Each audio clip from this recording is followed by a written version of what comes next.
મહેસાણાની દૂધસાગર ડેરીમાં chairman vice ચેરમેનની નિમણૂક chairman અને વાઇસ ચેરમેનની નિમણૂક કરવામાં આવી છે। ચેરમેન તરીકે અશોક ચૌધરીને રિપીટ કરાયા છે, જ્યારે વાઇસ ચેરમેન તરીકે દશરથભાઈ પટેલની આખરે નિમણૂક કરવામાં આવી છે।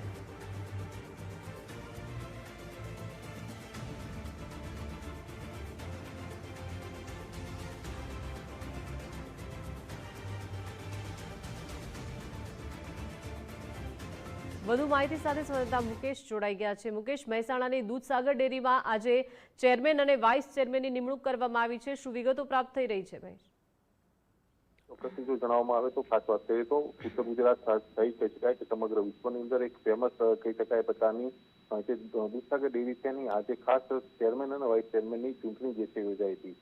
ખાસ વાત કરીએ તો હાલ અશોક ચૌધરી છે એમને રિપીટ કરવામાં આવે છે। એનું કારણ મુખ્ય એ પણ છે કે અમૂલ ફેડરેશન જે છે એના કહી શકાય ચેરમેન છે, જેના કારણે સર્વાનુમતે તમામ લોકોએ અશોક ચૌધરી ઉપર ફરીથી જે કહી શકાય વિશ્વાસનો કળશ જે છે તોડ્યો છે। એટલે અશોક ચૌધરી છે રિપીટ કરાયા છે। ત્યારે ખાસ વાત કરીએ તો દશરથ પટેલ જે છે માણસાના વતની છે, તેમને વાઇસ ચેરમેન પદે ખાસ જે છે નિમણૂક કરાઈ હતી। ચિત્ર એ સ્પષ્ટ હતું કે આ વખતે ખાસ વાત કરીએ તો પાટીદાર સમાજ અથવા તો ઠાકોર સમાજમાંથી વાઇસ ચેરમેનની નિમણૂક કરાશે તેવું જે છે સ્પષ્ટપણે દેખાતું હતું। ત્યારે પાટીદાર સમાજ ઉપર ફરી એકવાર કહી શકાય કે વાઇસ ચેરમેન પદનો કળશ જે છે તોડવામાં આવ્યો છે।